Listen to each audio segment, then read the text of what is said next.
Assalamualaikum warahmatullahi wabarakatuh. Bismillah, alhamdulillah, wassalatu wassalamu ala rasulillah wa ala alihi wa sahbihi wa mawalah ma ba'dah. Teman-teman sekalian, bahagia kita bisa ketemu lewat channel dakwah yang sangat sederhana ini. Mudah-mudahan nikmat iman, Islam, serta kesehatan senantiasa diberikan Allah kepada kita sekalian. Allahumma amin. Teman-teman sekalian, kali ini kita ingin menanggapi satu fenomena yang terbilang baru ya, yakni pemanfaatan teknologi medsos digunakan untuk mengemis, yang kemudian disebut dengan mengemis milenial, yang kita tahu ini adalah ada di TikTok dan mungkin di aplikasi-aplikasi yang lain juga ada gitu ya. Nah, bagaimana kemudian ini menurut kacamata fikih? Ya tentu namanya saja mengemis, ini konotasinya saja sudah tidak baik ya. Makanya tidak heran karena sudah disalahgunakan untuk hal-hal yang membahayakan dan tidak patut ya. Maka Menteri Sosial dan beberapa tokoh ini sudah mengingatkan agar hal-hal seperti ini dihentikan. Nah, kita akan membacakan satu referensi, satu dasar apa sih sesungguhnya hukum mengemis milenial menurut kacamata fikih. Kita sudah menyiapkan, namanya ini kitab Minhajul Qasidin, karya dari Ibnul Jauzi, Abdurrahman bin Ali bin Muhammad al-Jauzi al-Qurashi al-Baghdadi, atau lebih juga dikenal dengan Abul Faroh. Beliau ini meramu sebagian kitab Ihya Ulumuddin karya Imam Al-Ghazali, kemudian beliau namai dengan kitab Minhajul Qasidin.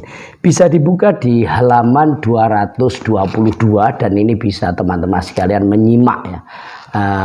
Kita baca as-su'al fil asli haramun. Jadi mengemis ini hukum asalnya adalah haram, li'annahu la yanfaku an thalathati umurin, karena orang mengemis ini tidak bisa lepas dari tiga hal. Ahadua asyakwa, yang pertama adalah mengeluh. Jadi mengeluh ini adalah sifat yang tidak baik. Apapun yang diberikan Allah sesungguhnya disyukuri dan tetap berikhtiar bagaimana kesulitan-kesulitan dan cobaan-cobaan ini bisa diselesaikan. Mengemis ini tentu mengandung asyakwa, yakni mengeluh dan sejenisnya. Wasani idlalu nafsihi wa mayambahil mu'minun ayyudhilla nafsahu.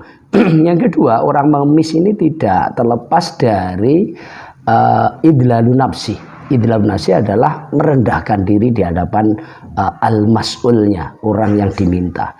Nah, padahal tidak layak bagi seorang mukmin apapun kondisinya ini untuk idlalu nafsi ala ghairihi, untuk merendahkan dirinya di hadapan orang lain. Namanya saja mengemis. Yang ketiga, wasalis idaul mas'ul ghaliban. Yang ketiga, ini biasanya ini membuat tidak nyaman ya orang yang diminta.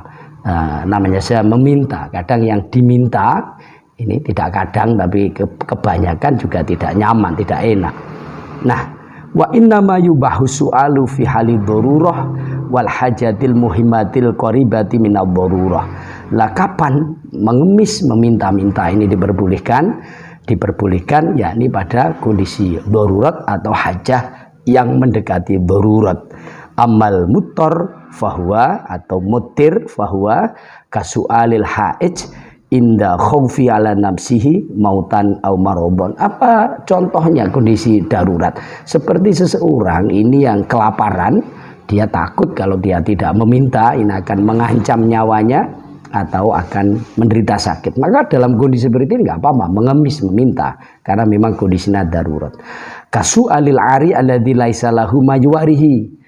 Berikutnya contohnya adalah mereka yang tidak punya pakaian, tidak punya baju untuk menutupi auratnya. Tentu kondisi darurat seperti ini memperbolehkan untuk meminta-minta atau mengemis ya. Wa ammal muhtaju hajatan muhimmatan fahuwa kaman lahu jubatun wala qamiso tahtahu fi syita'i fahuwa yata'adza bil bardi ta'adhiyan la yantahi ila haddid darurah. Yang contoh yang tidak darurat tapi hajah yang mendekati darurat ini seperti halnya orang di masa-masa atau musim dingin ya, dia tidak mempunyai pakaian yang cukup untuk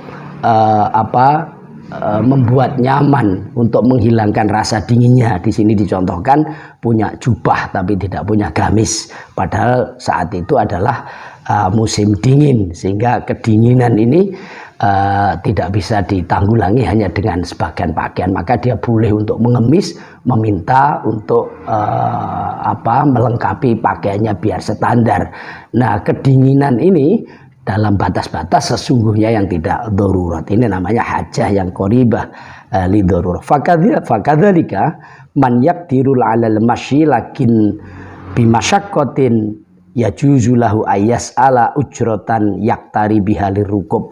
Contohnya lagi adalah yang hajah yang tidak sampai darurah, orang yang tidak mempunyai bekal untuk perjalanan di suatu tempat bepergian, semisal dia sesungguhnya kalau berjalan ya mampu, tapi tentu dia mengalami masyakoh. Oleh sebab itu dia boleh meminta ujroh kepada orang lain, uang orang lain untuk membiayai perjalanannya. Ini contoh-contohnya yang tidak darurah tapi hajah al-qoribah li darurah. Wa in akhoda mimman yu'lamu annahu innama atau hayaan lam yajuz lahul akhdu wa yajibu raddu ila sahibihi. Bahkan di dalam kesimpulan Imam Ghazali yang kemudian dinukil oleh Abul Farah ya di dalam Minhajul Qasidin, ini menyimpulkan orang itu kalau seandainya meminta kepada orang lain dan dia yakin atau menduga kuat bahwa dia memberi ini dalam keadaan tidak ikhlas ya, dia memberi dalam keadaan terpaksa atau karena malu, maka ini pun juga yang al-ma'khudnya yang diterima ini juga tidak halal, harus dikembalikan kepada yang memberi. Inilah aturan-aturan di dalam orang mengemis ya. Nah, di konten TikTok yang kita lihat mengemis milenial ini tentu kita lihat konteksnya. Saya yakin yang ibu-ibu yang ada yang viral ya di berita-berita ini tentu dia menjadi alat, maka sesungguhnya yang bertanggung jawab adalah pengemis, sesungguhnya adalah orang yang punya konten ini, orang yang menyuruh ini. Lah silahkan apakah betul dia memang hajat, tapi saya tidak yakin karena peralatan saja yang digunakan ini tentu untuk membuat konten ini sudah mahal ya, jadi orang yang punya banyak ini.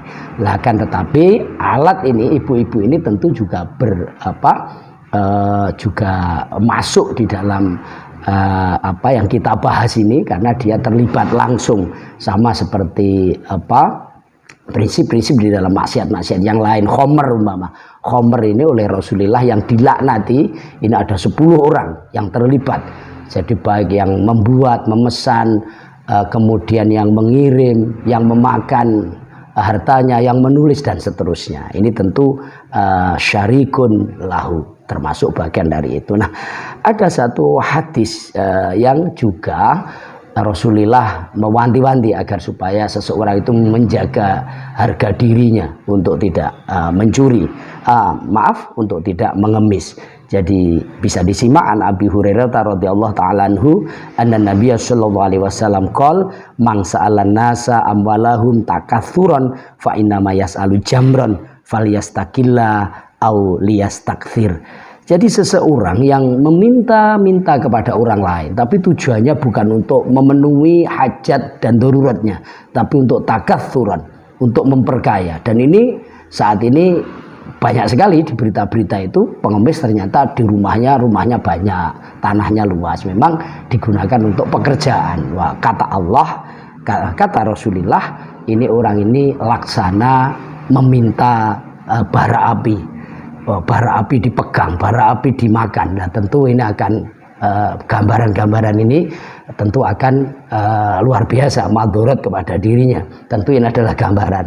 Sehingga Rasulullah mengatakan ya silakan kalau ingin lebih banyak memakan bara api ya silahkan diperbanyak, kalau tidak ya silahkan sedikit ya. Jadi ini kata-kata istilahnya kalau orang Jawa ngelulu atau istidraj kepada orang yang meminta-minta atas nama untuk memperkaya diri. Di dalam hadis yang lain Ani bin Umar radhiyallahu taala anhuma anna Nabiy sallallahu alaihi wasallam qol la tazalul mas'alatu bi ahadikum hatta yalqi Allah hatta yalqallaha ta'ala wa laysa fi wajhihi mas'atul lahmin.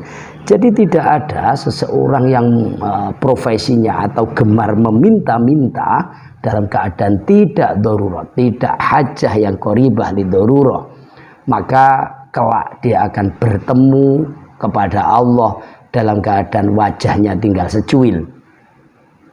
Ini peringatan lagi dari Rasulullah, wal mas'ah yal kitah, jadi wajahnya tinggal secuil.